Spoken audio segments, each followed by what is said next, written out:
You seem bothered by something. How did we get here? A CDMP TV and film presentation from Crazy D, the mind who brings you the Black Ice Chronicles, the Females DVD, and Situations DVD, brings you The Shifter.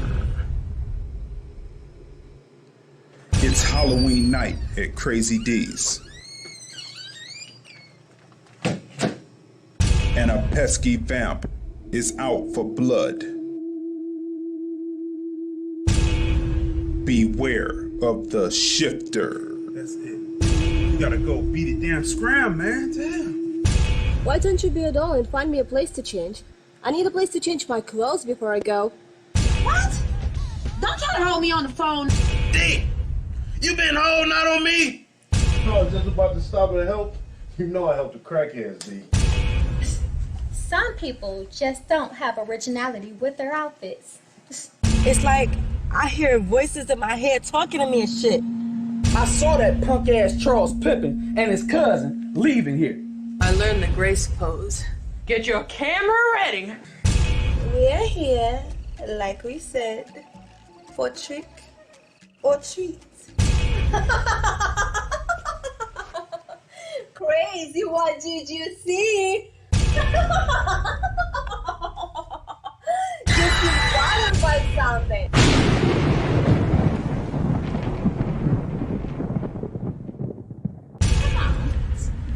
You see that shit? Yeah, that crazy fuck in there. I don't know what the fuck that was for. Right. She can't stand that shit. Well, who's the pet bitch? Like, What the fuck was she mean? Oh, I told her to scratch that poke that bitch eye. Beware of the shifter. Be at the premiere if you dare.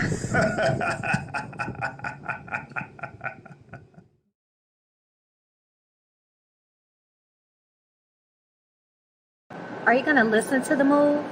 I've been out the loop since '09. Yeah, I'll be back to get at that, though. Check this. I'm at the motherfucking house last night. Guess what the fuck I see? What you see? Shamika, what's up? Fuck you think you fucking with? It's Maxwell, bitch. Fuck you in them shoes. Bitch, I'm about to stalk you with these shoes. I thought I told you to get a jump to Crazy D. I did give it to Crazy D. You know, D, you must have seen money in that. You know, he used to produce those nudie DVDs. Fuck you, thin man. I know you did it. Don't let your mouth write a check, cause I will take it out on your ass. Damn, man. You serious? I don't appreciate being roughed up by men. Or should I say, male bitches. Yeah, you gonna work out. And we look for young ladies like you to host them. I look like somebody that can host your videos. That's right. So go change, cause we ain't got all day. Get off for her. Pretty good, though. I'm doing that bullshit. Crazy. What the hell? How you in my room?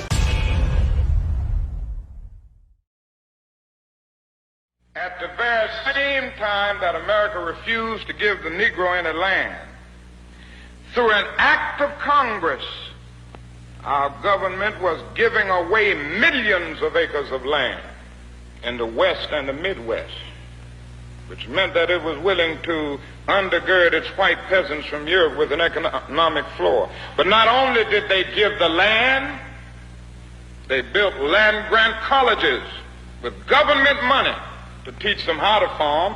Not only that, they provided county agents to further their expertise in farming. Not only that, they provided low interest rates in order that they could mechanize their farms. Not only that, today many of these people are receiving millions of dollars in federal subsidies not to farm, and they are the very people telling the black man that he ought to lift himself by his own bootstraps.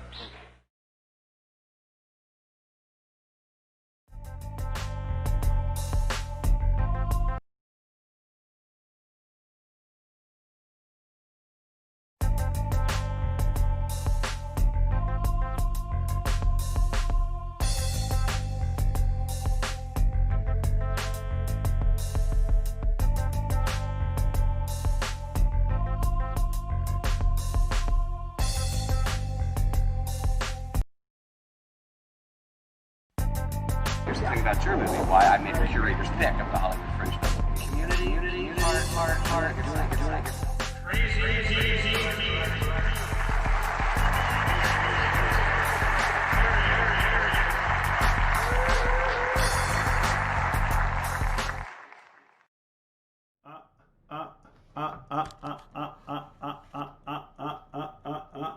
What's going on, y'all? Let's bring that in focus. Here we are.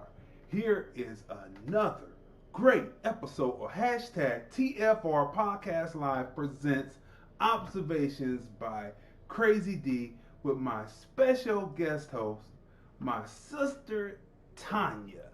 Listen, first before we get started, remember we are simulcasting live over Periscope, over Vimeo, over FB on the Film Review the Film Review Movies, Music, Culture, Politics, Society page. Make sure that you like that. Make sure that you share that. And we are on YouTube, the Film Review Live channel. That's right, the Film Review Live channel on YouTube. Just go there, type hashtag TFR Podcast Live OB episode 22, and it'll bring you right there, and you'll be able to watch. The chats are open on all platforms, and the phone lines are open. 213-943-3358. 213-943-3358. How's everything going for you this morning, Tanya? Everything is good. It's coming along, day by day. This morning I got up and my mic sounds unusually good today to myself. But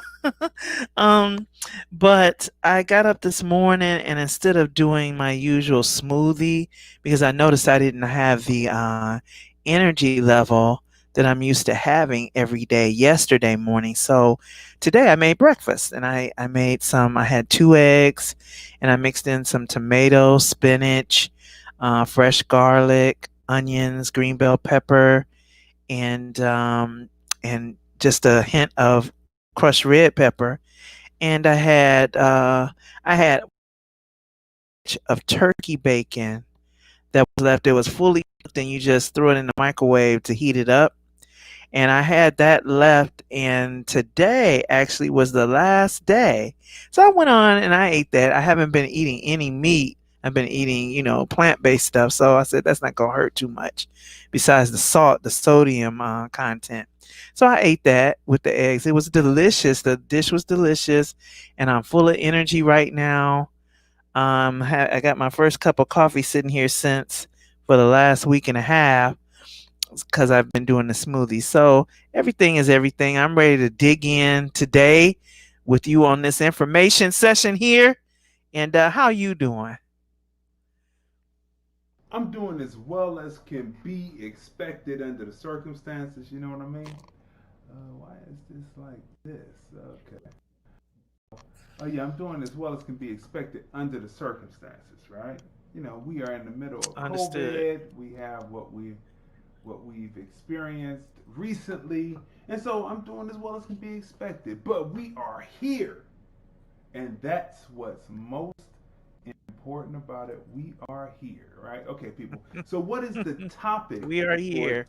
What is the topic for the day? 213-943-3358. Breonna Taylor, rest in heaven. One former cop indicted on recklessness. How does it feel to be a citizen of the United States of America, but be treated like you're third-rate, not worthy of justice or protection? Where are the so-called quote-unquote rioters talking Breonna Taylor? Or are you leaving the U.S. for Africa to live, where China's army is forming inside of countries there? When are you leaving?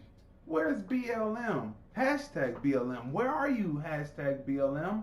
Black men, where is your army? Or should we finally face it? We don't care about each other enough to stand up. Let's discuss. The phone lines are open. 213-943-3358. 213-943-3358. So let's get right into this. Let's do this meme real quick as we get started right here. This one right here, I saw this and I thought that this is a perfect meme to kick off with, which is, purpose is an incredible alarm clock. Purpose is an incredible alarm clock. What you got to think about that? That is so profound. 1, 2, 3, 4, 5, 6 words are so profound because, in my life and the lives of some other people that I know, your purpose actually became a reality to you in you waking up from the things that were spoon-fed to you by man. You begin to, your purpose is that which is God in you. It's your purpose, and you start to be driven to it. So when you're driven to the purpose that you were born for, it causes you to put away restrictions and restraints that are unlawful to your spirit. And so that's so profound. It is an alarm clock. It's wake up. Your purpose tells you to wake up. You got to wake up to some things in order to fulfill that purpose. You have a drive towards it, but you don't know which way to go, where to start. That's because you're held in too many different places that's keeping you asleep. You have to be woke up in order to even pursue purpose. So here's a distraction. Over the internet, there are plenty of distractions that you have to roll through to get to the main point of what you're supposed to be doing or what should be on your mind. So here's a meme of that perfect example right here. It says, Offset says Cardi B was an embarrassment to him after she dropped WAP and wanted her to tone down her lyrics. Now, to me, this is what they call the entertainment business. And that was an entertaining song. It was based off of a house record that was a big hit back in the day. I've never actually really listened to the song. I've never listened to the vocal. I've heard the hook, which was a great house record back in the day. So I never really did it. So that's a distraction. Here's another distraction, people. If you don't see what's wrong with this picture, promise me you'll never buy a gun, okay? Look at the picture good. Yeah, I'm looking at it. Right. So look. I see what's wrong with it. Oh, okay. I see what's wrong with it. Okay. Okay, so for those who are on radio who can't see, he's holding a snub nose 38, but he's got a magazine from a semi-automatic weapon underneath, as if he's holding it like it actually belongs there, and it's in his fist as he's taking a picture. Yeah, so that's a distraction. And that's something, because I've been noticing a lot of American Black downing memes, like different things, like, how did you know that you were this stupid? Different downing memes. And I'm like, okay, what's going on with that? What bots are putting that out? Okay. Here's one right here, which is really interesting, especially for those who are politically astute. NBA players wear special lace collars to honor Ruth Bader Ginsburg. And then they have, it's LeBron James and his teammate, and they are wearing this lace collar, which kind of puts them in the kind of the back in the day, like that's how they used to dress little black boys when they were servants. Just my observation on it. You know, I don't mean to start anything, but that's what it looks like. And plus, Ruth Bader Ginsburg was about women's civil rights, not American black civil rights. The last two rulings that she had ruled against American blacks. What you gotta say to that? That looks absolutely ridiculous, and it just looks ridiculous. It looks, I could speak so much to this. It looks like it downplays them. What interest would they have in having anything to do with it? So now the disappointment to me is they are distracted. Who cares about a Ruth Bader Ginsburg? Nobody. Look, why would they care? They're supposed to be focused on, basketball at right now. And if not that, they're people. What that has to do with them putting on some lace collars and stuff. This is, I almost didn't say nothing. It's too ridiculous looking to really articulate what I'm feeling about it when I look at it. It's ridiculous. Okay, so look at this next one right here. Okay, so this next one, so they don't charge. Okay, let me bring it in first. So they don't charge the pigs for killing her, but for shooting in her neighbor's house.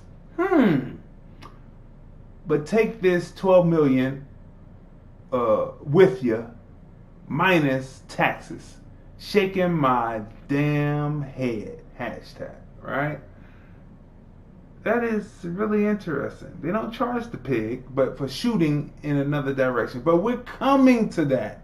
213-943-3358. We're moving away from the distractions and getting into the rubber hitting the road. Okay? All right.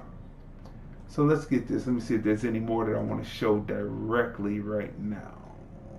Okay, no. Okay, that's going to be it. Okay. So look. Let me bring this down. Bring myself back up. All right, people. So the topic of the show, Breonna Taylor, rest in heaven. One former cop indicted on recklessness. All right. So a lot of people have been talking about the Attorney General of Kentucky. The Attorney General of Kentucky, right? They've been talking about him, right? Daniel Cameron, Republican. Okay, so, we often talk about getting off the hamster wheel, right? And you have to get off the hamster wheel and move in another direction. So what do I mean by that? So let me put this up front before we get started on this discussion of Breonna Taylor. Daniel Cameron, Republican. The further a black person goes, the further up they go in higher education, especially when they begin to see less and less of people who represent where they come from, and they are on their ride to be successful with the nuclear family that they're building. Don't expect for them to do anything for the black community, especially if they are looking to be placed on the highest court. But helping American blacks isn't the firebrand they are under as a political figure. You're out of luck. Get off the hamster wheel. If you think that someone who is advancing themselves and they have the same, I've seen all the same on the hamster wheel tropes, right? We would hope and believe and really want to believe and think that people would be for their own, but they are climbing And their firebrand is not the brand, it's the brand about helping American black people. But oops, neither is the Dixiecrat Party. Neither party, Dixiecrat or Repubs, are for actually helping American black people. They just need your number for a vote, like it's traditionally always been, right? So don't think, I've seen the people talking about he's got my skin, but he's not my skin kin. I've heard all that. That is as classic as when it was first said in the 1920s. Okay? So don't expect people who are climbing, who have gone through education. Did you go through the educational track that Daniel Cameron did? Did you go through college, and as you went further up, I can tell you, I was taking 400 level English classes as a sophomore at Cleveland State. And I'm sitting in the room, and it's like a room of 200 students, but it wasn't one of the ones that was on the risers. It was just desks. And for some reason, you could see the prof or whatever, right? And I looked around, and I was the only spec in the room. I'm writing alongside those who were at the Marshall School of Law, etc., going into the urban studies, and this was that 400 level class for them, and I wanted to jump around and get as much English in as I could, right? The further you go up in education, the further that you see, the less that you see yourself, the further you go up. So that's why it's best to make a pact with 5 or 6 of your classmates starting in high school that you're going to go all the way through. Maybe you might choose different positions within what you're doing. One might want to be a lawyer, one might go to urban affairs, one might go to communications, etc., so that you all come out at the same time, and then you can be a force like LeBron James and his people. See, everything that LeBron James, like we showed you that meme, everything that LeBron James is not necessarily correct, or it could be a misstep, but because he has such a strong support system with his own people, that does not harm him if he makes a misstep here, because you know that he is for American black people, right? So that's very important. But when you get into people who are going into higher education like Daniel Cameron did, do you know how much the AG of Kentucky, the Attorney General of Kentucky, makes? Tanya, do you know how much he makes? No, I do not. You want me to look that up, or you already did it? I have it. Is he hourly wage, or is he salary? What you think? I would think he's salary. I would think. Now we're gonna get the rubber to the road. Now, okay. The Attorney General of Kentucky makes $113.60. He makes $124,113.60 salary. That's a year. Here's a question. Is he going to give that up for you, for me, for my sister? Matter of fact, in question form, would you give that salary up for you? This is where the rubber hits the road. See, most of us deal in hourly wage. But when you have come through the education system, gone through higher learning, advanced yourself to a certain level, 213-943-3358, are you going to give all that up? Are you going to give all that up, and your firebrand that you represent is not the brand that's about that? Would you give that up? Would you give that $124,000 a year up to help you in that circumstance. So I'm going to pull this and ask you, would you? Well, seeing as that he had ascended up that far to be Attorney General, he was on a track. He was on a mindset that he was on. And so his mindset would not run consistent with giving that up. That's where he was trying to get to. So it was never, if it was ever a concern, if his people were ever concerned, and I want to word this carefully because I don't want nobody to misconstrue, going for higher education is okay, but you have to have a purpose and a goal for the higher education. You have to never lose sight of who you are when it comes to this. You can never lose sight of who you are when it comes to this. And though you rub shoulders with this person and that person, and you're invited into groups of people and all people just love you and stuff, you have to stay with your roots, because when the rubber meets the road and stuff hits the fan, everybody's going to their own corners, baby. You better know it. Everybody is going to their own corners. And if you're found in another corner, don't expect for loyalty to be there for you. So in this case, because he put himself on that track, he had ascended to where he wanted to be. If I were that person, probably not, because I'm standing for what I'm standing for, which was not necessarily the American black. I was standing for me. I was standing as an individual for my own agendas and my own goals. So the answer would be no if I were that person. Right. Okay. So let's go over some definitions, because this is very important. People have to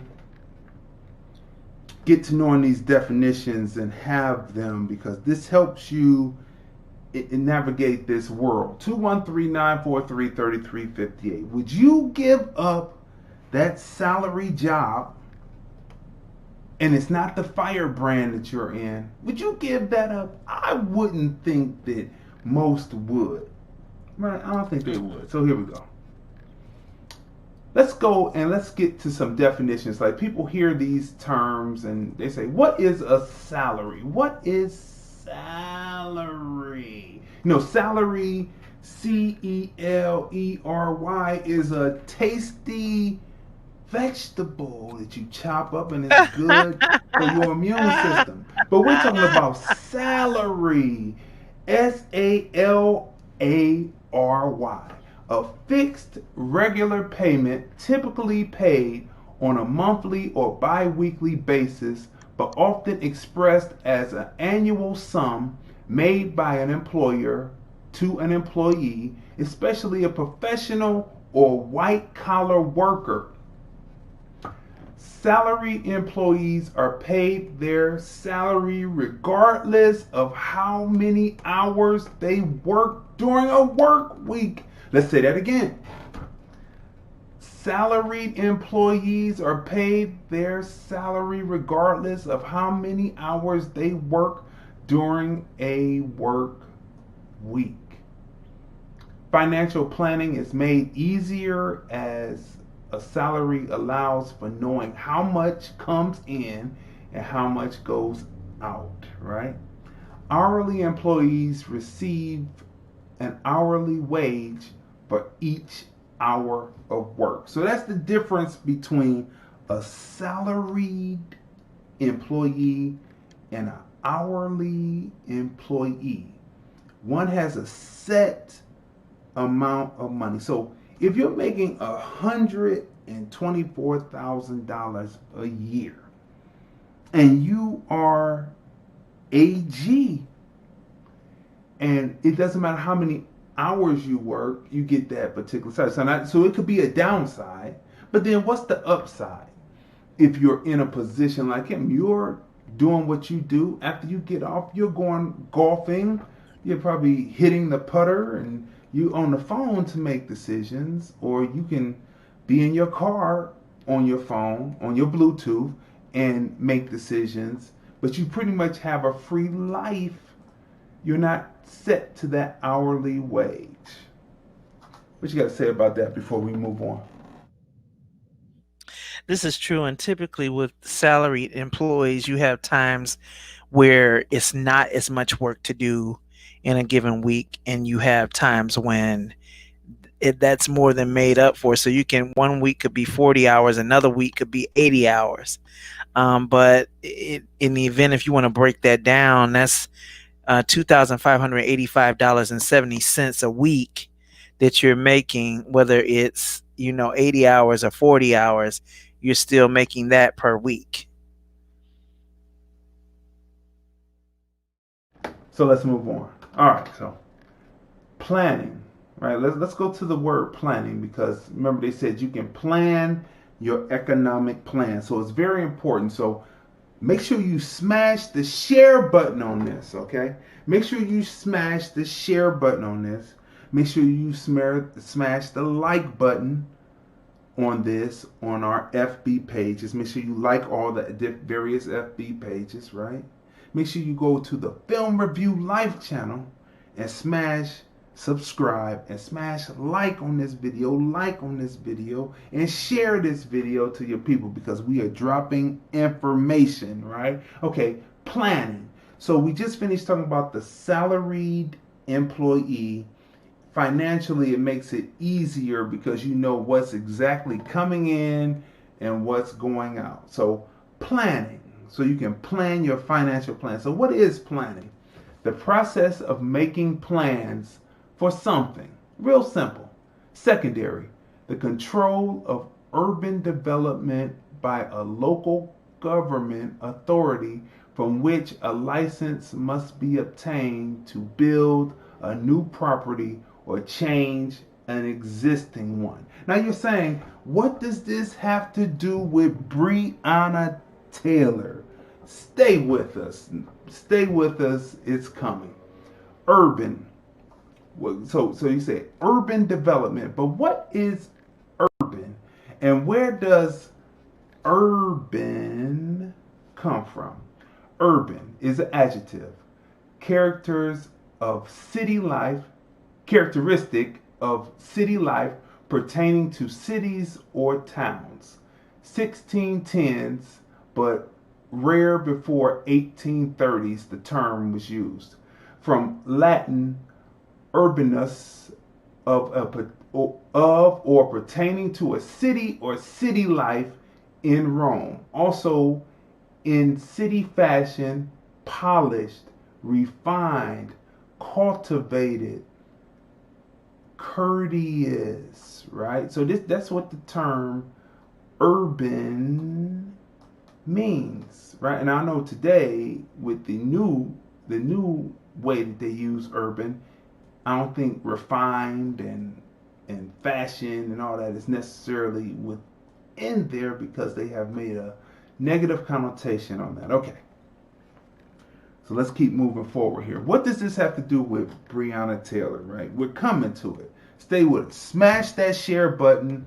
Smash that like button. Here we go. Urban planning.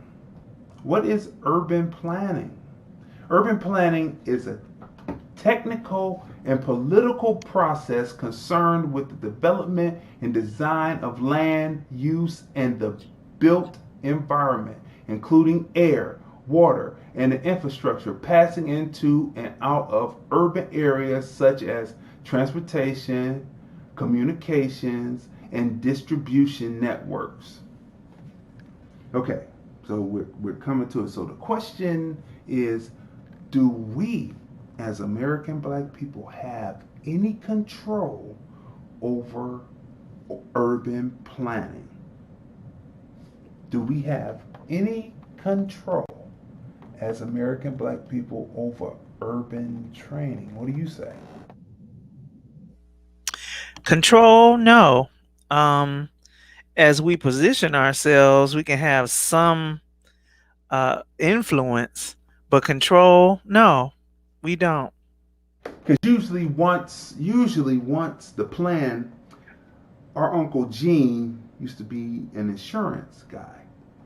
And he said that he was privy to going downtown Cleveland, and the Caucasians have the 30, 60, 90-year plan. When you see something being built now or redeveloped now, urban redevelopment now, it's something that was planned over 60 years ago, and the political hierarchy passes from father to son or father to daughter, etc., to keep this motion going, all right? And if not, it is trusted people who are on the inside. So would someone who is making a salary, who has positioned themselves in that position, give up that space just to do something, especially for American black people, even though they are American black? Would they do that when they are positioning themselves to be in the trust factor to move forward, to get to the highest areas or highest offices in the land? Would they do that? I'm asking again.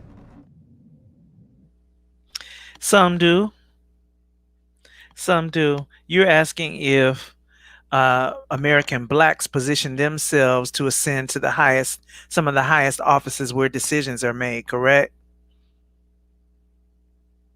Right. But if you were in this trusted, because these are machines, you know, they said they broke up machines a while ago, but the machine, the mechanics still exist, right? So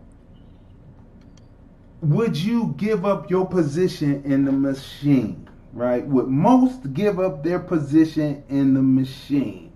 That is the question, while people are talking about what they talked about him as far as what he did or didn't do. See, the thing is, these questions are difficult for me to answer because I'm willing to let go of anything that's like out of order, but I have, proven that over my life. I've foregone a lot of opportunities that I had availed to me because of points of compromise I was not going to make. So for me, the answer would be I could give it up. But for the average person, the answer is no, which is the reason why we're here where we're at right now. Okay. So urban and regional planners. We talking about urban development. American blacks do not control the areas that they live in as far as what the development will be. Okay. Urban and regional planners review site plans submitted by developers. Urban and regional planners develop land use plans and programs that help create communities, accommodate population growth, and revitalize physical facilities in towns, cities, counties, and metropolitan areas. That's what a urban and regional planner does. Now, how much do you think that an urban and regional planner makes salary a year? Well, I mean, I'm seeing it right there. 44 to 63K per year. Hey, that's it. I thought you hadn't seen it. Okay, that's right. 44K to 63K per year. That's 43,000 to 63,000 per year salary. Now, if I'm looking at urban redevelopment correctly, and I've watched many TV programs, these guys are off, or these ladies are off, they're golfing, they're having whatever they do. They can, after they lay out the schema and the design of the building, they can be at the golf, they could be at the tennis, they could be having a cup of coffee at Starbucks, they can be on their phones. So pretty much their time is leisurely after they put the work in to do the design. And then the rubber hits the road once the construction starts, right?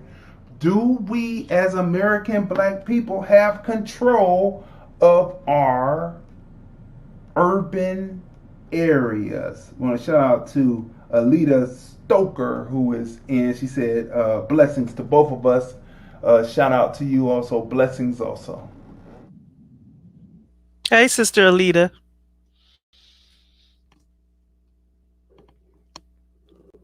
Okay. So look.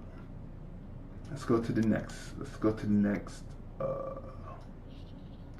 Urbanization, right?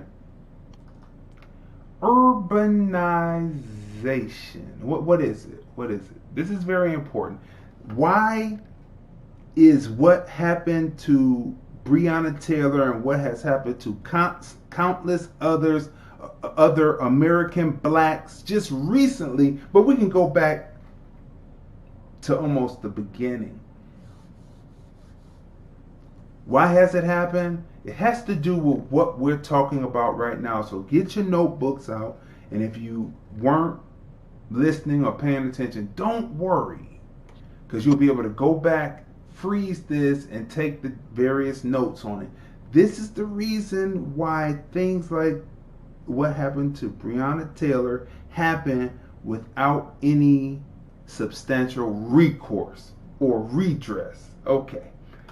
Urbanization refers to the population shift from rural to urban areas. The decrease in the proportion of people living in rural areas and the way in which societies adapt to this change. So urbanization is how society adapts to this change of rural to urban. And we've already given you the definition of urban. More than half of the world's population now lives in urban areas, increasingly in highly dense cities.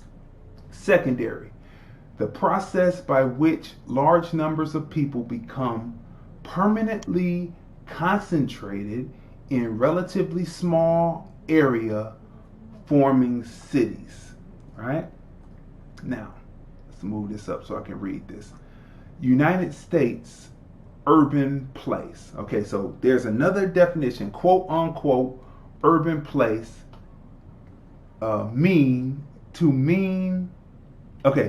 United States urban place to mean any locality where more than 2,500 people live.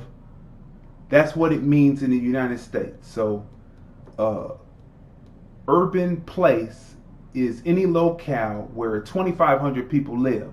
Now in Peru, the term is applied to population centers with 100 or more dwellings. So their dwellings are less. So in the United States, it's 2,500 or more, or 2,500 or more. That constitutes an urban situation. Now, urban renewal. This is where we're getting to here, right? Urban renewal. Urban renewal is the cleaning out of blighted areas in inner cities to clear out slums while creating opportunities for higher class housing, businesses, and more, right? Let me pull this larger so I can read it. Displacement of people from their homes. Okay, so urban renewal often causes displacement of people from their homes.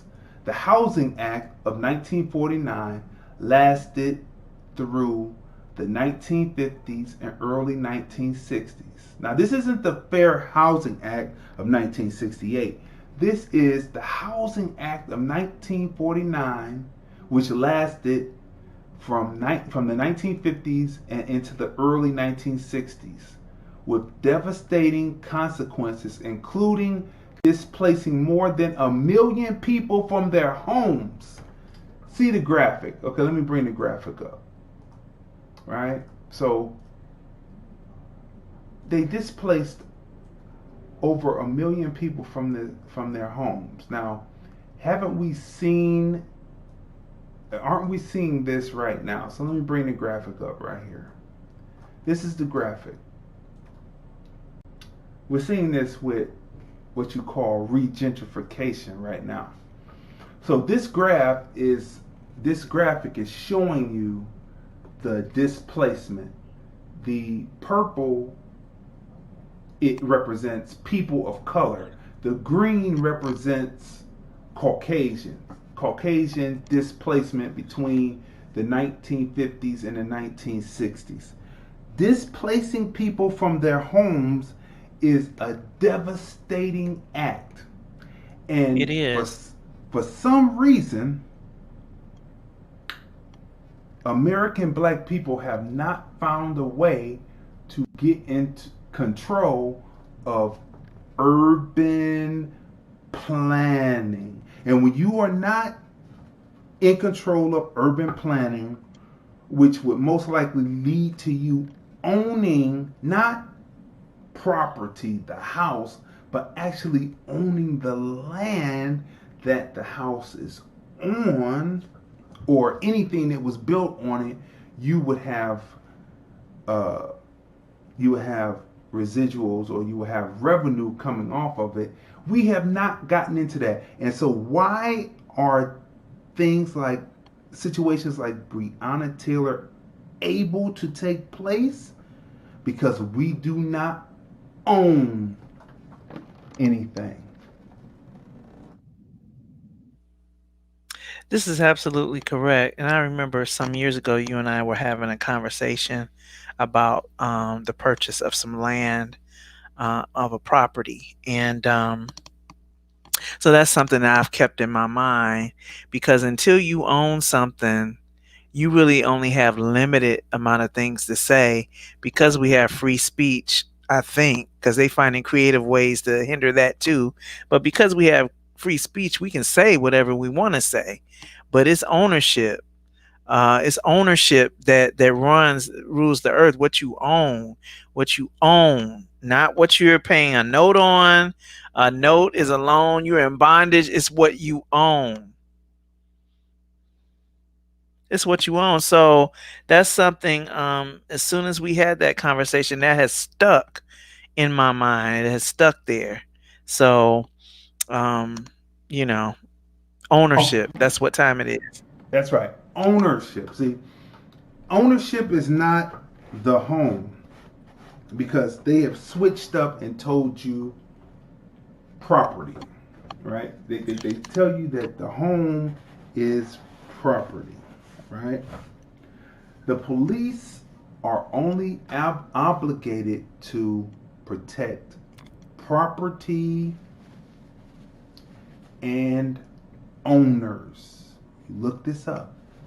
They serve and protect. Protect and serve. Let me bring this down so that you can see me clearly, because we are putting the rubber to the road. And so this is very important that you know this. It's very important that you know this. This is why. Okay, go ahead. This is why if the police is ever called to a home on a domestic disturbance, they ask, "Do you own this home?" They ask you that. Do you own this home, or do you rent this home? Do you have access to the landlord's phone number? If it's something that's that serious, they will ask you, do you have the landlord's phone number? Because they're protecting the interest of the owner. So this is very important. This is what people, when people are saying, you're supposed to protect, the people be out there and they be in their feelings and stuff, and they haven't researched any of this stuff, and they're like, you're supposed to be serving, protect and serve me, and you're not doing it. I'm an American citizen. Totally different concept. 213-943-3358. 213-943-3358. The chat lines are all open. The chat areas are open. Call in or leave your comments. We will read them over the air. Totally different concept, you being an American citizen versus what The police serve and protect and serve. The police, the force of the state. The police force of the state serves and protects property and owners. That's it. Other than that, they're there to police the American citizen, to be the order so that the American citizen does not destroy the owner's property. Make it plain now. Make it clear. What was the purpose of the patty roller? What was the purpose of the patty roller? To retrieve the owner's runaway property. To protect the property by bringing it back because it didn't know what it was doing, and to serve owners, to protect and serve owners and property. Okay? If you do not know this, you have a wrong concept of what policing is and what it is. And so that should just answer your question. What's the topic? What's the topic again? What's the topic again for the day? Let me read it. How does it feel to be a citizen of the United States of America, but be treated like you're third rate, not worth justice or protection?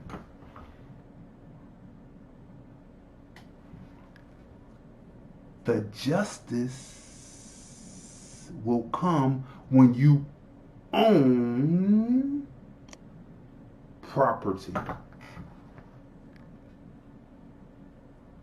Property used to be black body.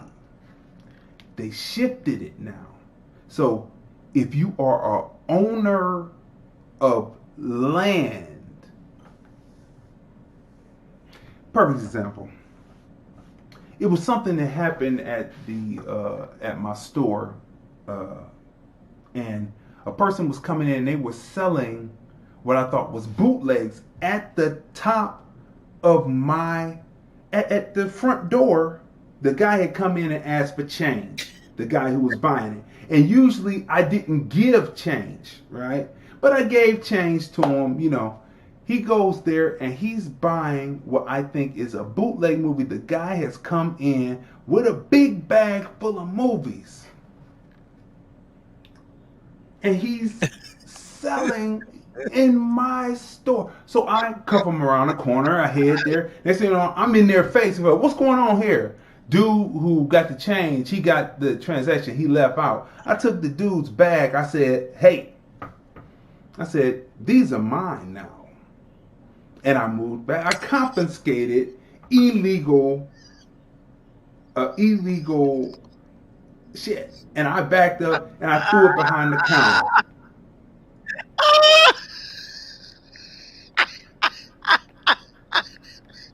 Now, I stay on code. Now, at that point, you can leave now because you came in and you violated my spot. You can leave. He didn't want to leave. Somehow he left. I mean, this is not funny. This is real serious. This is real serious business. This is real. 213-943-3358. Somehow he left, right? But I didn't get off the way because I was a little overweight, right? In my hand game, and I was hitting him with the jab, and I was about to come with the overhand right, just when it drop him at the door, then call the police. So he runs out. He runs over. There used to be a little alleyway. If you know where my store is, there's this place called. Well, I won't say their name because they probably don't want to be in the story. But it's a little alleyway that was around from the barbershop. They ran out there, and it was a fleet of brown, doo-doo brown, Fleetwood Cadillac that they were in. Old model, 80-something. You know, them Fleetwoods long. So he runs out there. I'm chasing him, right? You know, by law, I'm out of my area, right? Because the sidewalk is not your area as an owner. Always keep that in mind.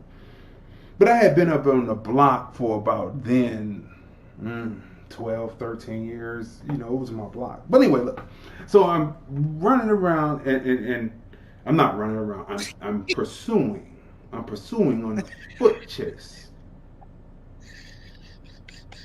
So he gets to the car and he tells this woman. Now, I'm staying on code, right? I'm staying on code because after I put him out, I probably would have brought him back to and say, okay, you can leave now. I wasn't going to call, but because I stay on code. But his chick gets out the car. Just ratchet. She gets out the car and she says, oh no, you can't steal from us. Okay. So I had looked in the back. Well, I'm gonna get that to you at the end. I'm gonna get it to you at the end. Because I had looked in the bag and I said, these aren't bootlegs. I'll give you a hint right there. Okay. So they get out the car and she goes and she flags down a police cruiser that's going past the plaza. Stupid. She goes, hey. Okay. So she flags down the. So I'm getting to something. So stay with this. Smash the share button. Smash the like button because I'm getting to something here now. I was gonna stay on code. I was just gonna put him out, bring him to, say, okay, you can leave. You know, because you came in my spot doing something illegal. Okay. Well, anyway, so she flags down the. So this is a totally new. He's not a rookie, but he's new to Warrensburg because I had over the years I had seen all the new cops, but you know, new crop came in, you know, so he was new, fresh kid, new fresh, had the part in his hair, had his hair parted, you know, Caucasian kid, right? He's a kid because he was younger than me, and I know sometimes that gets you upset because you don't really understand the serve and protect and how somebody younger than you would talk with force against you, towards you, to calm a situation. So he busts a U-turn. And he comes into the apron of the plaza. So she's like, he didn't stole my boyfriend. He didn't stole my boyfriend's friend. So I'm sitting there. So I'm walking up to talk, and he goes like this. He stops me, right? He goes like this. And I said, I own Crazy D's. As soon as I said that, snap. He snapped his position. He told her, be quiet. I've had problems with you before. So what happened? I said, I own Crazy D's right here. Now, the people down at the barbershop, see, this is what I'm talking about people who are doing things that make them irresponsible and unable to stand up to the occupying force that would be considered police protection, protecting owners, and roughing up those who are called deviants. We talked about it yesterday. Go listen to 21. Soon as I said that, he looked at me, he looked at the name on the store, looked at my branded shirt like what I did now, snapped to it and said, shut up, be quiet. I've had problems with you before. La-di-da-dee-dee-dee-dee. And then, you know, you blew the cop down, which means code is over. So I said, yo, boom, boom. It was boom, boom, doom, doom, doom, doom, boom, boom, boo, got cuffed up. That's the way it is. But then, later he came back because I remembered him, and he came back to be one of my best customers because he went and got the help because he was emaciated. He was on something doing this. But he came back and shot with me and was one of my best customers. He got rid of the ratchet though, and he would bring his kids in and everything. It was amazing.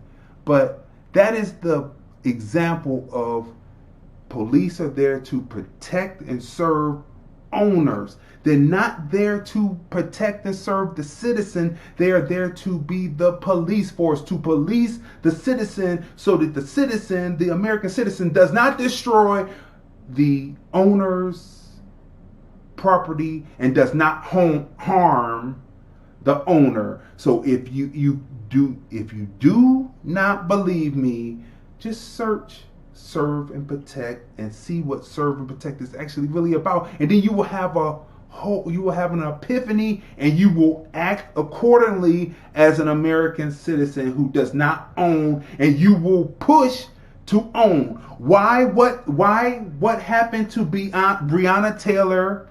What happened to George Floyd? What happened to etc., etc., etc. is because they do not own. You have to own. This is what we're talking about. You have to be a owner that the police have to protect and serve your interests. So now what is that saying? I mean, when you look at things, then you have to examine where we actually are. And some of these things, when you're getting information, that's a source of leveling up. And you have to examine where you are in the scheme of this whole thing, how you are valued or how you are looked at. Now, how you value yourself is one thing. Of course, value yourself highly. But how you're looked at by those in authority, that is what you have to be concerned with. And when all the stuff we've been sharing with you over the last 21, now 22 episodes is leading back to, we're in a deficit, waiting on people to honor their word. They have made painfully obvious that that's not going to happen without us doing something different. We gave our vote from the time we were able to vote, which tells me when we got the right to vote, it was already established in their mind, well, they can vote.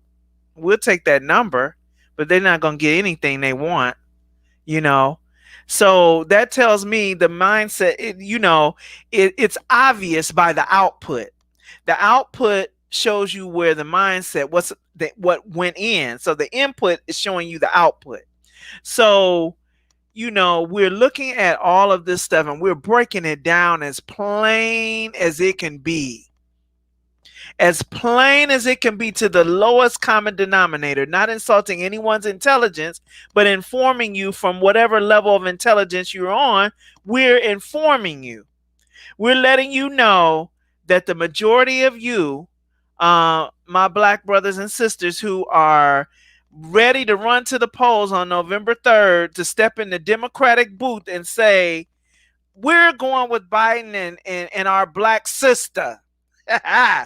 You can go back through the episodes and find out that's not so either.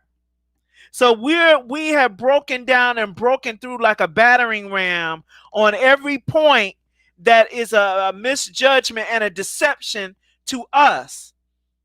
And we're at a point now where by the time this election is over, your back would have been pressed against the wall and you made a conscious choice to go the wrong way.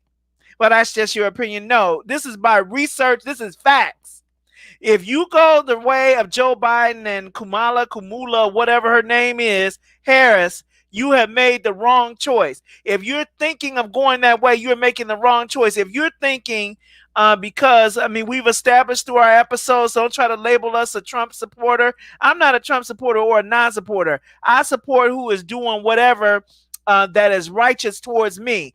Donald Trump, out of a 10-point plan that was presented to him by black people, accomplished 5 of those points in the first 4 years. He needs the other 4 for the other 5 points. That's how I feel. If it's going to be anybody in there, if I were going to vote, I would have voted that way because of what he did accomplish for us. But we still don't have our reparations yet, which is why I'm not going to. That was not part of the 10-point plan. Reparations wasn't on the 10-point plan. It should have been, but it was not on the 10-point plan. My plan, I got 1 point. I got a 1-point plan. It is called reparations.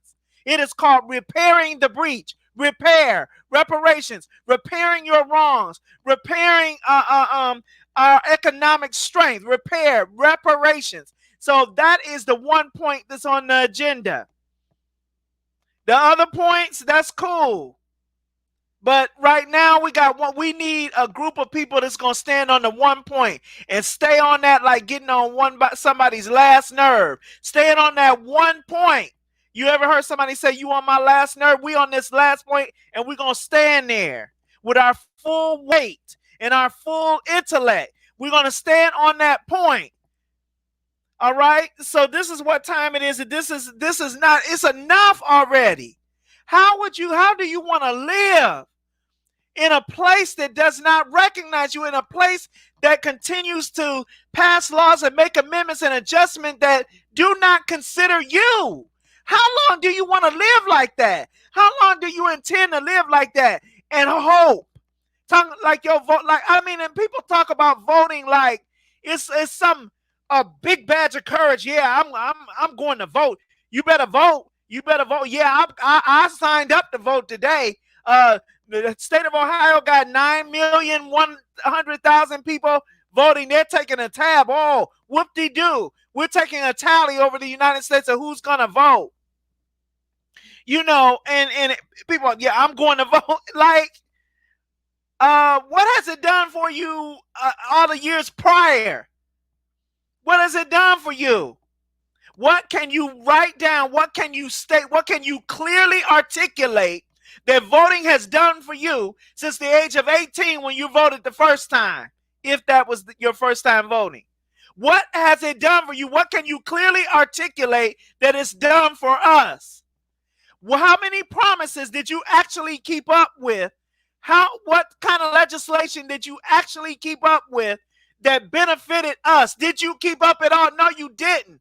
Every time the 4 years is coming, they start appealing to your sight, your senses. They start appealing to the simple parts of man. They start appealing to you, and you start forming opinions based on these stupid commercials, saying this and that. And this is how you come in, and this is how you come to your full decisions based on some commercials. You don't have any facts. You don't have any research. You don't do no research on policies. You don't do no research on anything. And you're forming opinions on commercials and ABC, NBC, and whatever, CBS. You're forming all your opinions between them and the commercials that they show. I mean, come on. Whew. So look, people. Look right here. You hear this? You see this? Dr. Claude Anderson. Dangers of the black elite, Dixiecrat, and Republican. You see, are these people going to listen to you as an American citizen, or are they going to listen to those who are owners, who own something? This is what is missing and what is not fully understood, not fully grasped by American black up to this point, is that you have to be a owner. These people, remember I talked about Daniel Cameron, right? And Cameron, excuse me, and how I'm thinking about Cameron, but anyway, Cameron, and how he looks at his life. You know, I'm not trying to speak for another man, but I'm just saying, when you're getting and you're moving up that political tract, are you going to do something that will keep you from that political tract? Right? You're there. You're making $124,000 a year as AG. You're trying to get to the highest land of the Supreme Court. So that means that black people have to stop worrying about skin and have to worry about owning, not ownership, not squatting because you have a mortgage and you have a property tax. No.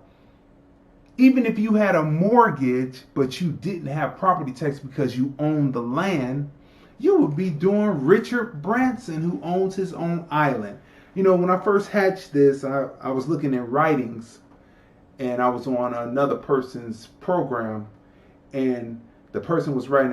You will never be able to own the land. Well, then how did Richard Branson get to own an island in the ocean that he pays no property tax on, that people come and are there and they pay him property tax, and the businesses pay him to be there? People speak and they don't know. When we talked about buying a piece of property, you called and they told you how much it was worth. They told you. How much is it to buy it out? They told you. You can buy the land that you are on. And what if they are re-gentrifying that area, right? What if they're what if you had a house and they are re-gentrifying that area, right? And you go downtown and you find out they have valued the parcel at $1. You say, can I get the paperwork so I can go buy this parcel of land? I don't care what's built on it. I own the land. For $1. So people, you have to own the land. The reason why eminent domain works is because the people got off the boat, the immigrants got off the boat. They had money to buy property. What was property? Black bodies. And they were given land. So the legal argument has to change when you actually purchase the land, because it's your land. It wasn't given to you to create a cash crop. Why do situations like Breonna Taylor and George Floyd, etc., etc., etc., Sandra Bland, keep happening? Because once you own your square block, once people own square block in a collective, not being ownership, house ownership, but owning the land. Once you own the land, all of it stops. The irresponsibility stops. The police brutality stops. But if you're coming with your hat in your hand and you don't have anything that says, I own this right here, and your cop came in and violated, they're going to snap up and say, yes, right away, sir. You have to know what's going on. Serve and protect and serve is not for the United States citizen. It's for those who own property and to protect the owner.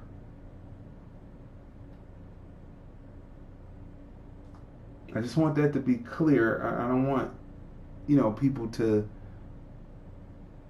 misconstrue what I'm saying. You have to do is do your research, and you will see, and it will be an epiphany to you when I learned it and I used it. I said, good goobly, this is true. when I said I'm the owner, I had read it. So it was only theory. It was only theory because I read it in the book and I said, oh, I put it in the back of my memory.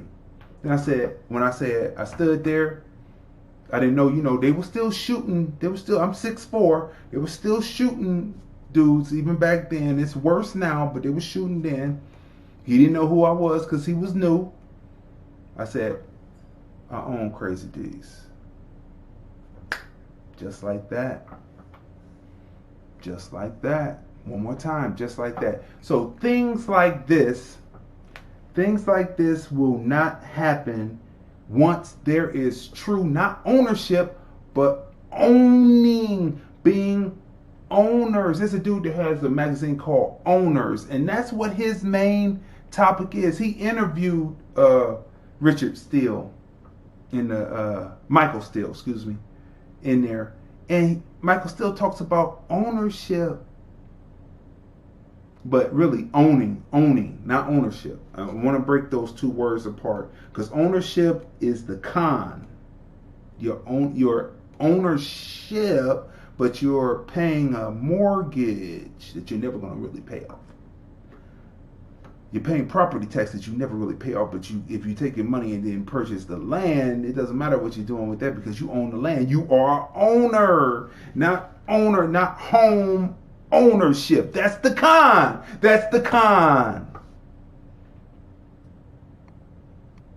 And so things like this won't happen like this. Count 1. Wanton endangerment in the first degree. On or about March 13th, 2020, in Jefferson County, Kentucky, the above-named defendant, Brett Hankison, committed the offense of wanton endangerment in the first degree when, under circumstances manifesting extreme indifference to human life, he wantonly shot a gun, into the apartment occupied by initials CE. Count 2. Wanton endangerment in the first degree. On or about March 13th, 2020, in Jefferson County, Kentucky, the above-named defendant, Brett Hankison, committed the offense of wanton endangerment in the first degree when, under circumstances manifesting extreme indifference to human life, he wantonly shot a gun into the apartment occupied by initials CN. Okay. So those are the first 2 counts. He has 3 counts of wanton. Let me bring up the graphic real quick so that we can see it. He has 3 counts of wanton endangerment. What is wanton endangerment? So we will know we had a definition and what it is. And what does this have to do with the tea in China, with them shooting down Breonna Taylor? Let's go through this. Wanton endangerment, a class D felony.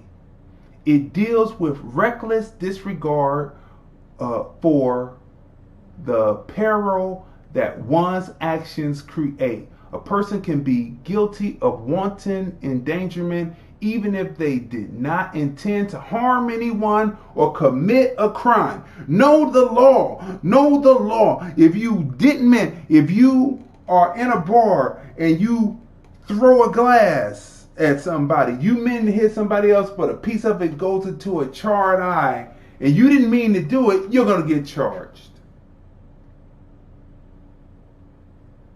Or you're outside and you put something down in a doorway and someone trips on it and falls. Wanton endangerment. They can charge you for that. You would say, oh, I didn't mean. Okay, so this is what's happening. Breonna Taylor. This is the way that the story is told. Well, I won't get to the story, but I'll say this.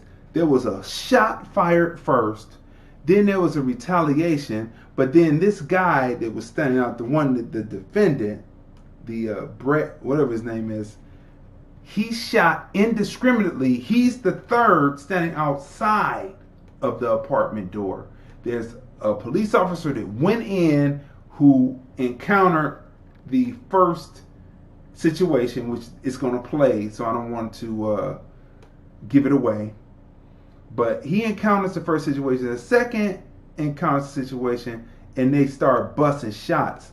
The third officer is outside and is busting shots indiscriminately like he's in wartime. You know, like you see the wartime pictures and the people are ducking and they put their rifle up and they shoot indiscriminately because they're in wartime. He was obviously, by what they described, was shooting indiscriminately. Look at my hand behind the graphics. Shooting indiscriminately makes the point, right? And his bullets enter into another apartment that had nothing to do with the warrant. Thus, he was already fired, and they brought charges against him, not for killing Breonna Taylor, but for his bullets going in the wrong direction. So this is what he's up for: wanton endangerment. Former Louisiana officer Brett Hankerson indicted by a grand jury on 3 counts of wanton endangerment in the first degree in connection with the fatal shooting of Breonna Taylor. In connection, but not indicting him on the murder. Ex-cop could get 5 years on each count in the indictment. Right? So this is what it is. Now, had Breonna Taylor been the owner of the apartment complex, all those cops would have been handled real fast, real quick, fast, in a hurry. So they would have been handled quick, fast, in a hurry. Of course, they would have been to the trial, but of course, the police union would have been trying to speak on their behalf and everything, but their purpose as a police force is to serve and protect owners, serve owners, and protect owners' property. This is correct. That's their job according to law. But no matter how you look at this, they can lean on that if they want to. But it was some kind of reason why they paid $12 million. Number one, and I found it interesting. I knew that they were going to come up with some BS when it got down to charging the officers when they gave the $12 million first. And you give the money, you should be happy with that. So if we don't decide the way you want to decide, the public should find it that we are sufficient in having given you 12 million. But that's still that woman's life that was innocently taken for no reason other than people having bad judgment in law enforcement. But that word wanton endangerment, you gave us the definition, but that word wanton itself is something that I wanted to look up because I've seen that before. I believe it was biblical, but the Class D felony is the lowest of 4 classes of felonies. The lowest of 4 classes of felonies, and the maximum sentence is 5 years. The minimum is 1 year. Maximum is 5 years, so he's probably going to serve about half of that. That's a kick in the face. It really is. It's a kick in the face that this is the way that would go, considering. And I see that, the screen was frozen for a while. But so that's the lesser of 4 felonies, and it only carries a maximum sentence of 5 years. So that's all he's going to do. That's all he's going to be sentenced. And it says a maximum sentence. So it says he was charged with a wanton endangerment. So that indicates 1, not multiple counts. So yes, they're doing 3 counts, so he could have up to 15 years. 15 years. Okay, so if he's 5 for each found count. guilty on each count. Yeah, 5 for each count. But the word wanton is described as cruel or violent action. It's deliberate and unprovoked. So, but under the extent of the law, the meaning is the Class D felony. The Class D felony says that it was unintentional. So how are you unintentional and deliberate at the same time? The word wanton means of a cruel or violent action, deliberate and unprovoked. They say a Class D felony is unintentional. It's unintentional, but it's deliberate and unprovoked. See, these are the things that don't make sense, and these are the things that it's time for intelligent people are calling those to the carpet on. Like what kind of confusion is this? So Class D means it was unintentional, but it's called wanton endangerment, which means wanton means it's deliberate, and it means that it's cruel, deliberate, and unprovoked. So you don't have a reason for doing it. It's deliberately done without provocation, but it's unintentional. So because he didn't mean to be deliberate and unprovoked, he didn't mean that. He didn't mean that. You have to understand, he didn't mean to be deliberate and unprovoked. It was unintentional that he was deliberate and without provocation shooting the woman dead. It was completely unintentional for him to be deliberate and unprovoked. That sounds ridiculous. And then, now listen to this. I went in the etymological dictionary because, you know, words, meanings of words change over time. They change over time. So one as an adjective, as a descriptive word, wanton is resistant to control and willful, lacking and deficient. So this is what we have. Let me put this together for us. Let me put this together. So you have a police officer who is lacking and deficient in one way or another, mostly mental, resistant to control and willful, who committed a deliberate and unprovoked act of violence against the citizen, but it was unintentional. What kind of crap are we going to keep going for?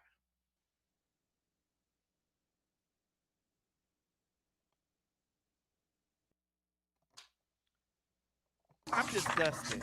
Count 3, wanton endangerment in the first degree.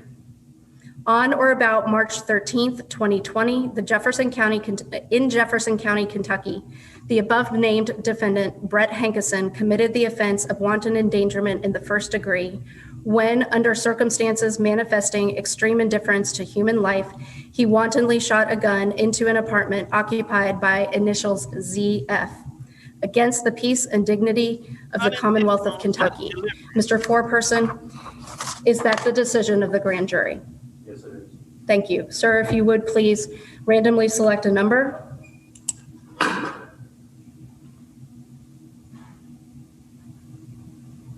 Division 13. Division 13. Thank you, sir. The case will then be assigned to Jefferson Circuit Court, Division 13. Madam Assistant Attorney General, do you have a motion with respect to bond? Just a question, just a question, just a rhetorical question, really. Or maybe not.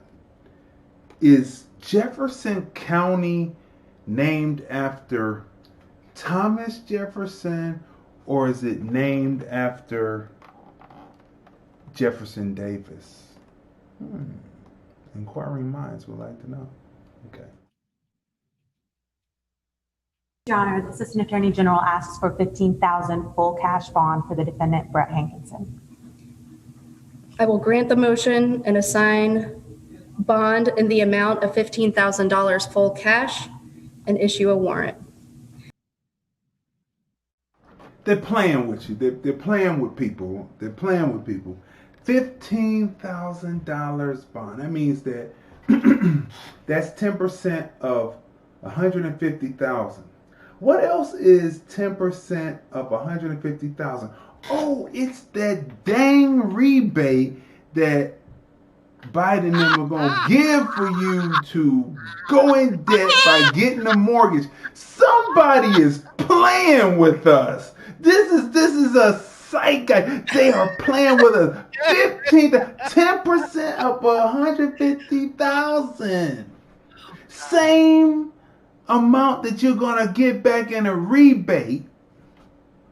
That when the what is that? Not Cash App, but whatever it is that the money service. No. They need Fan App, but the money service that people use, the Indiegogo or whatever that the other thing is. Once they collect the money, he's gonna have $1 million. So 15,000 is gonna mean nothing. You know how every time a racist does something to an American black person, they put a GoFundMe. That's it. I had to think of what it was. A GoFundMe page up. He's gonna have $1 million. So 15,000 is nothing. It's minuscule. It's little. It's nothing. But they are playing with us purposefully. The white supremacists. And I'm not saying these are our opinions, observations, opinions. Not saying that this woman right here that's dropping this down, she's just a worker doing her orders. But the white supremacists is very smart. They will use what you've heard to hit at you, to knock you around a little bit. $15,000 off of $150,000 bond, 10%.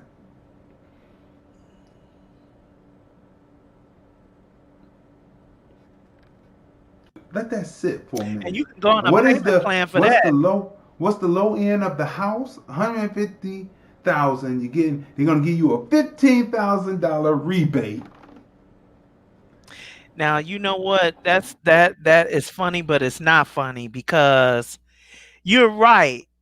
And see, some people would say, "Oh, you just tying things together. That's just a coincidence." No, it's not. People speak in code. People speak in code when they're trying to, and actually they speak in code to those of us who are aware. They ain't thinking about y'all, as they know that you don't know. They know it's gonna go fly right over your head. They know that already. They know that you're gonna label us as conspiracy theorists. And by the way, the term conspiracy theorist was put in place by the CIA to purposely turn the minds of the general or status quo to people who think outside the box. So the term conspiracy theorist was put in place. Let me tell you again, because y'all don't know that you being spoon-fed and brainwashed.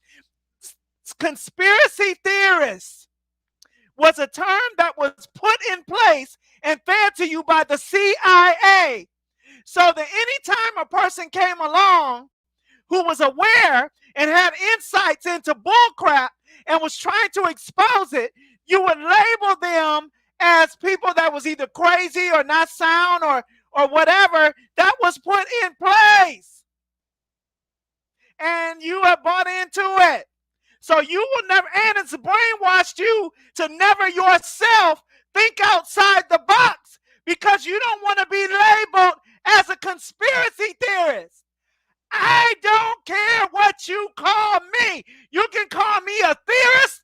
You can call me an expert. You can call me crazy. You can call me whatever you want. I see what I see and I know what I know. Y'all better wake up. So what D just said is absolutely right. They're speaking in code through numbers and they ain't speaking to y'all. They already know that y'all are hog-tied. They know that. They're speaking to us. They're speaking to people like us, and they're playing games. And this is a game of chess. This is a game of chess, and they're playing around. So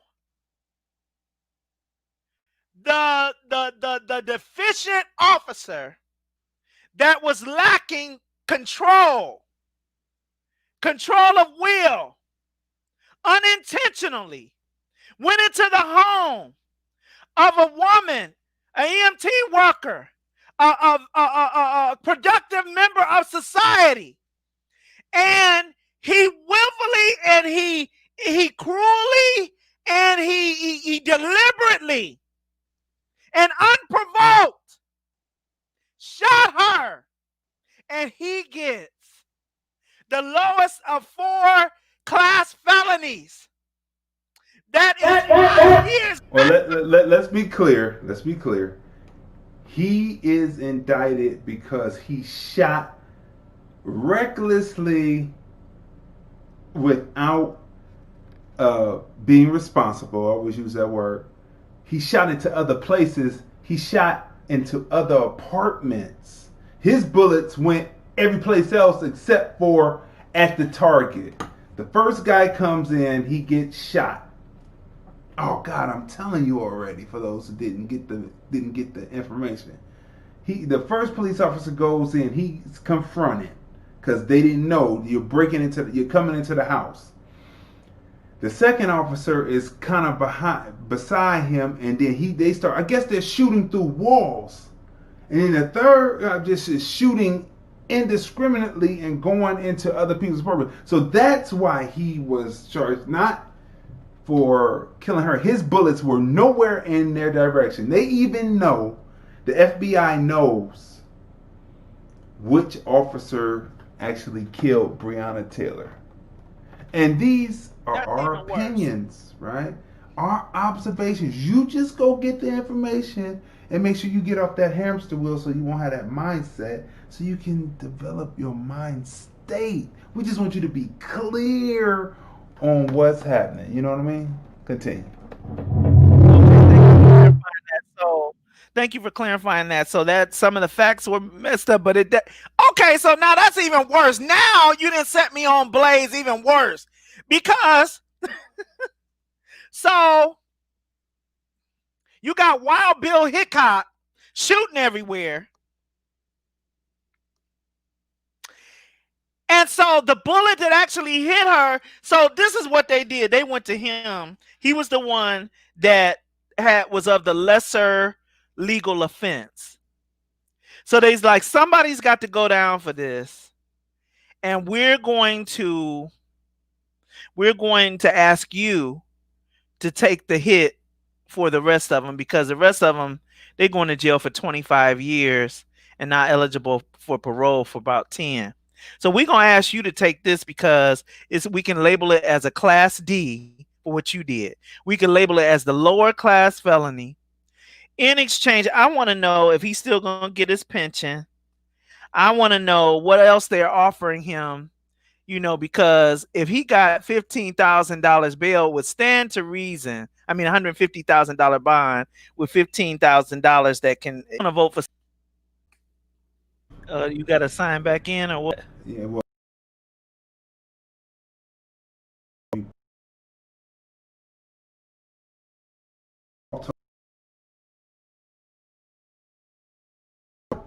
Just want us to be talking about like perfect streaming.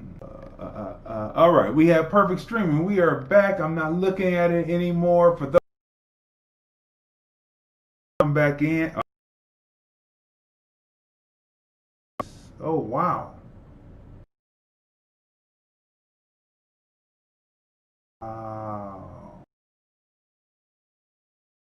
Just let me push record.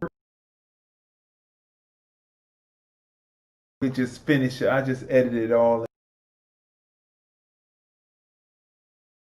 So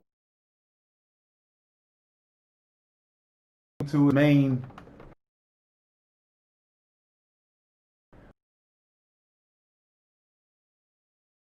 This.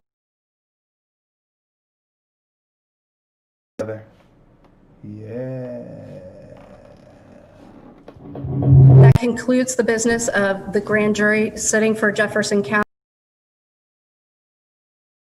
Officers here that were under investigation. One you just heard.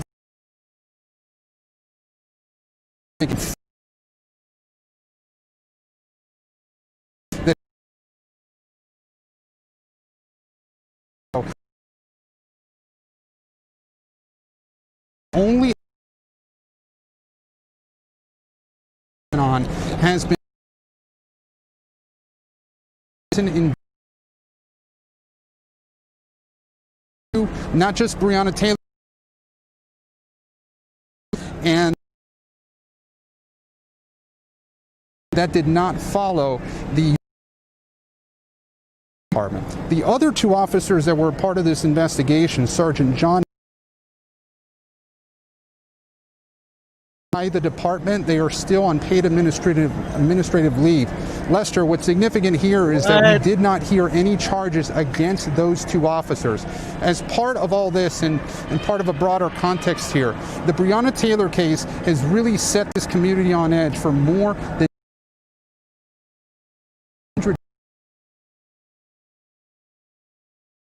for murder charges in this case.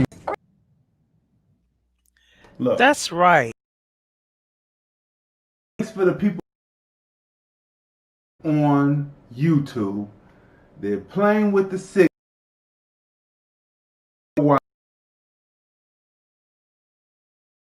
Probably came back under another another situation. But anyway, we're going on with the show, so we appreciate you. So look,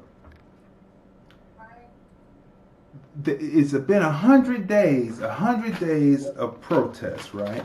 And so this brings the story and makes it clear. 100 days of protest in Louisville, Kentucky, Jefferson County. Is Jefferson County named after Thomas Jefferson or Jefferson Davis? It's Thomas Jefferson. Okay, let's be sure. Second degree manslaughter. That's what the family wanted, right? They went lower because they knew that they wouldn't be able to get. They were smart. They had been watching this on TV, right? They had been watching these different cases on TV all the time. They saw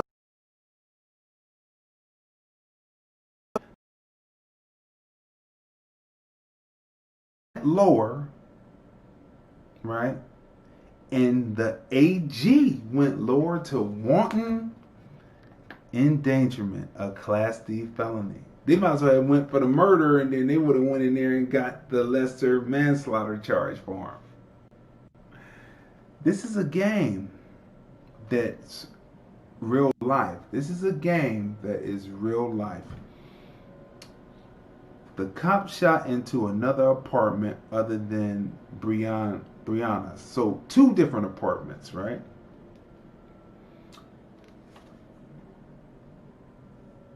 Kentucky is a commonwealth. Let's continue with this and then we'll come back with that, talking about Kentucky as a commonwealth, right? Breonna Taylor's life mattered. Say her name. From the nation's capital to New York and to Breonna Taylor's hometown of Louisville, thousands of Americans have gathered to express their outrage that a Kentucky grand jury decided that no police officer would be charged with the 26-year-old's death. One officer was charged with wanton endangerment for recklessly firing rounds into a neighbor's apartment. That they go. We should.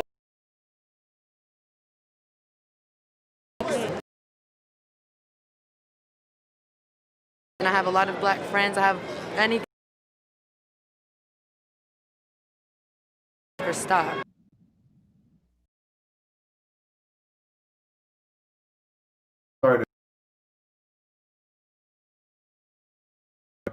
You're black. I just wanted to mention that right there. You're black.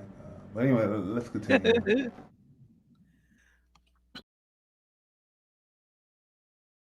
It's not.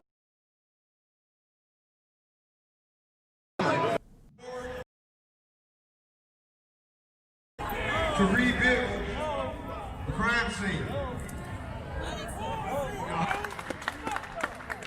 Check the room. 2 o'clock, assume the position. Now, police officers, they reached out and said, "Dude,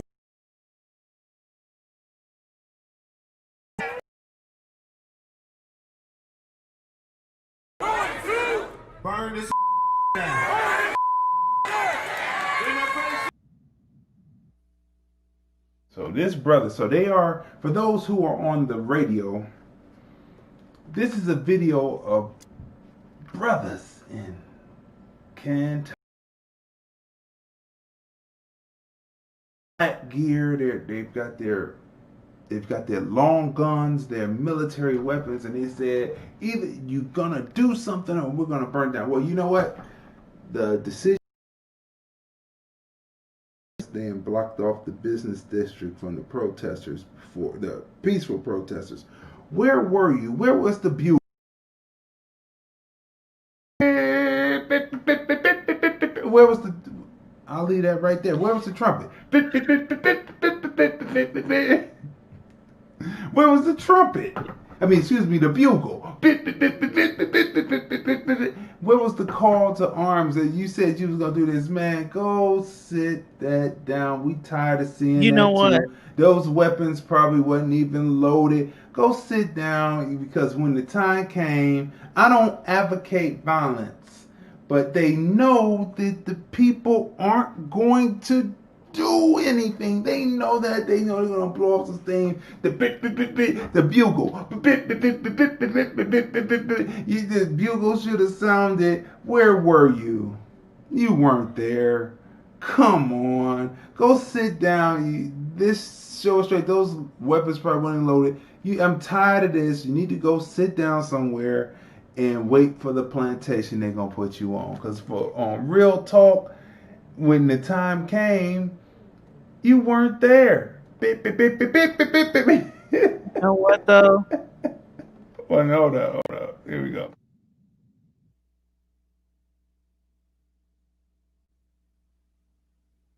Oh, I thought you put the okay, so if they was gonna burn something down, what you showing up with weapons? You showing up with weapons like you gonna blow something away. You gonna burn something down. You should have been showing up with blow torches, gasoline, kerosene, all kinds of things like that. If you coming to blow, you coming to, and then you can get started immediately. Soon as the verdict came down, you could just start pouring gasoline and setting fire. I mean, see, this is what I'm saying. Contradictions. The contradiction was in the statement. You got weapons talking about you gonna burn something. Is the weapons? Oh, you can fire the bullet and the fire from the bullet. If you poured the gasoline around and then you fired at the ground, you can start a fire like that. But you didn't have no kerosene and no gasoline. How you gonna burn something up starting with firearms?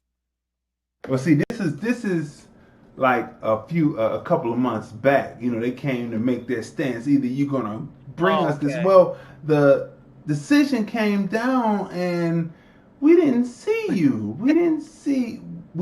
We just didn't see you. I don't know. Just go sit there down. That stuff, if they come up, they'll be handing over the rifles to be searched by the police. Get out of here with that. I don't believe it. Make some noise out this bitch.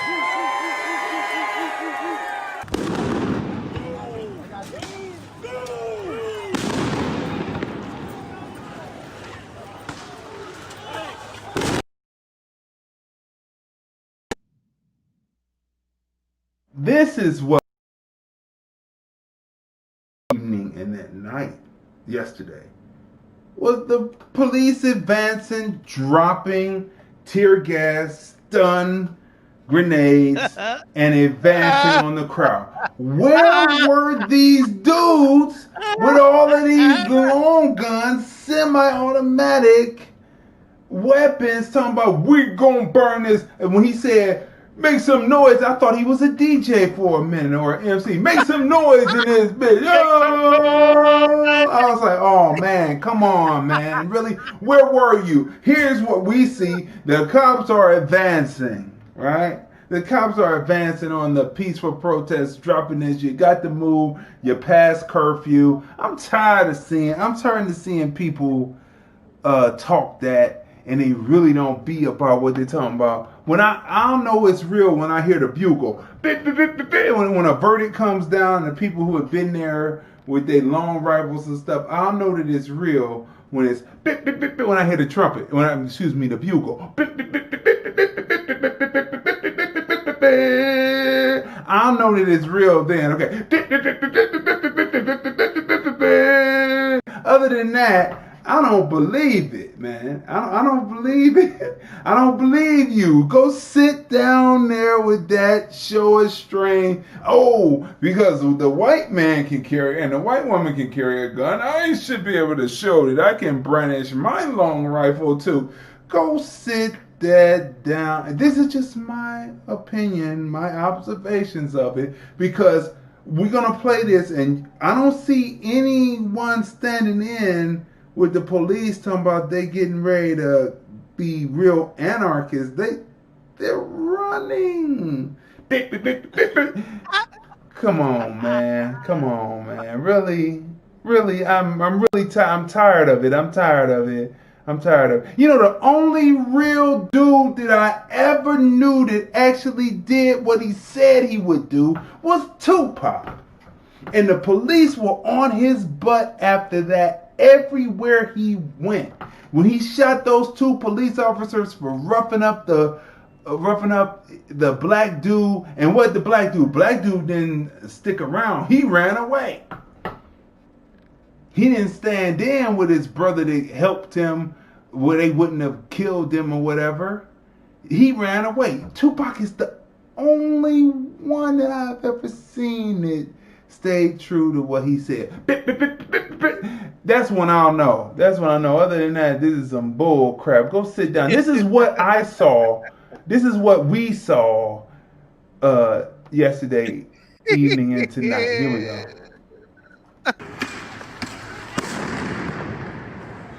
At about 8:30 tonight, our officers were called to the area of Brooklyn College on a large crowd and shots fired in the area.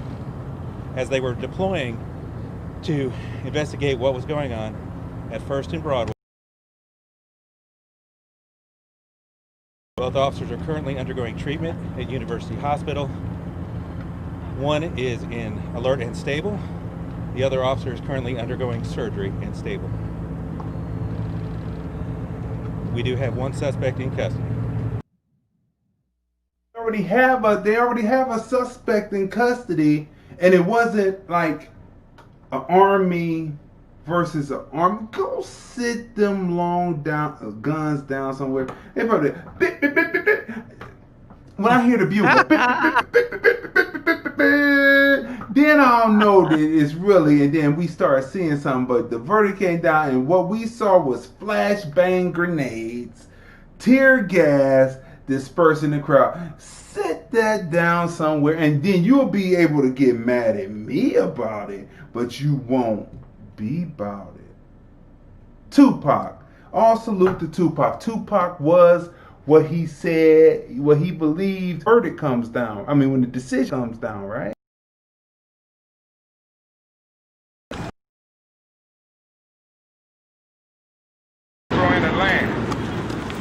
Through an act of Congress, our government was giving away millions of acres of land and to undergird its white peasants from Europe with an economic floor. But not only did they give the land, they built land-grant colleges with government money to teach them how to farm. Not only that, they provided county agents to further their expertise in farming. Not only that, they provided low interest rates in order. Today, many of these people are receiving millions of dollars in federal subsidies not to farm, and they are the very people telling the black man that he ought to lift himself by his own bootstraps. I know that many in Louisville and across the Commonwealth and country have been anxiously awaiting the completion of our investigation into the death of Miss Breonna Taylor. Prior to this announcement, I spoke with Ms. Palmer, Breonna Taylor's mother, to share with her the results from the grand jury. Many of you in this room know that I had the opportunity last month to meet in person with her.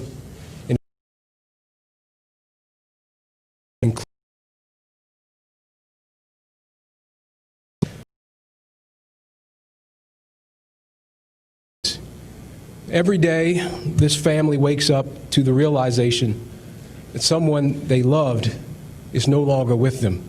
There's nothing I can offer today to take away the grief and heartache this family is experiencing as a result of losing a child. Okay. We got a phone call, and they press they press 1 on the touch tone. Let's see what they have to say. 111, you're on. Hey, who we speaking with? Thanks for you speaking with Black Conservative. Thanks for taking my call. I just decided I'd listen to some shows today before I come on tonight here on Blog Talk Radio. But in perspective, Breonna Taylor, I said that death is a tragic death, the way it happened. And the jury has spoken. People have to respect the jury's verdict. That's not going to be reversed. But going forward, we can pretty much kind of right the wrong. But just let me say this, he suspected drug trafficking at that particular address, Breonna's apartment. That was the second time they've been there. People don't realize, the media don't tell you that the homicide unit went there before and interviewed Breonna Taylor at her apartment the first time about a homicide investigation, whether or not she had information relevant to that. Hernando, who got killed in a vehicle that was rented out, a red Dodge vehicle that was rented out in Breonna's name, that Glover, her ex-boyfriend, a former boyfriend rather, were using. And so they suspected that there was drug trafficking in that vehicle. But she stated that she learned about Hernandez's death from Glover, her boyfriend, who happened to be at her apartment when the homicide unit came the first time over at 3004. Okay. So I got the context. I got the context, Black Conservative. I have a question. Well, no. Wait. You can't filibust my show. I have you on. We don't argue on the show. We just exchange ideas. Okay. So respect my format like I will respect your format. So let me say this. I have a question for you. I have a question for you.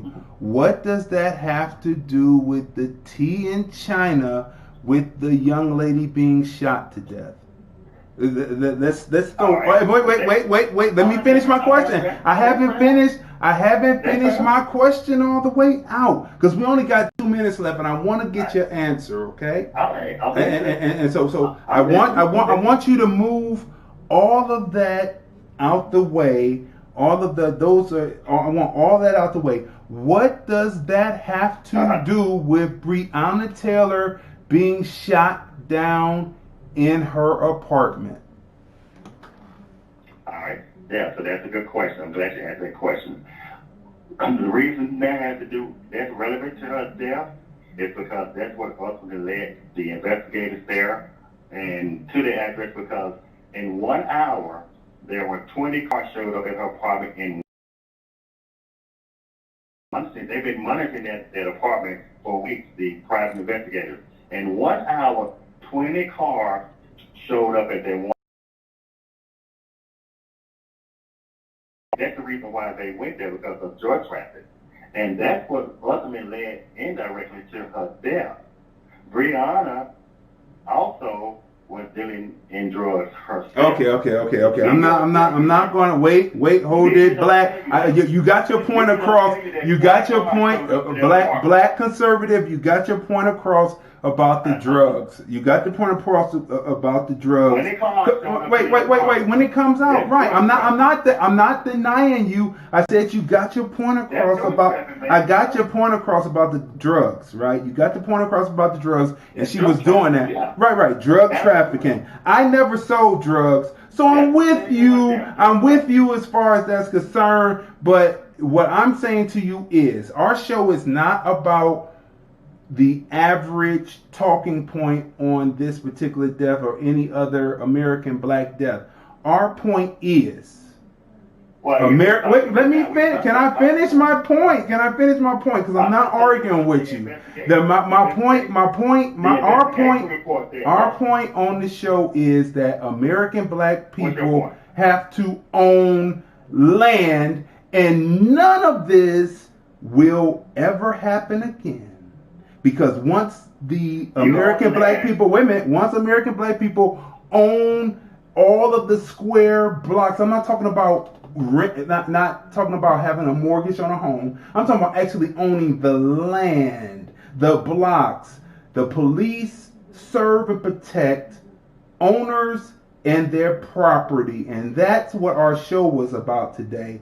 So once that happens, it wouldn't matter if she, wait a minute, let me finish. It wouldn't matter if she was serving, if she was the biggest drug dealer in the world, because they own it. The police have to serve and protect owners. And so that's where we'll leave it. Thank you for calling in, Black Conservative, and we will see you again. Call back again. I appreciate you. But that's what we're on, ownership. Not ownership, excuse me, owning. So that's it, people. We got 38 seconds left. We got that call in. We got it recorded. And so we'll have this fully, really re-edited up back for you. Thanks for Black Conservative calling in. I appreciate your viewpoint. We don't argue on this show. So we exchange ideas. So that's it, people. You have watched another robust episode of the Film Review Hashtag TFR Podcast Live OB Observations with Crazy D and my special guest host, Tanya Congress. We will see you again tomorrow. Here's the thing about Germany, why I made a curator's pick of the Hollywood Fringe community, heart,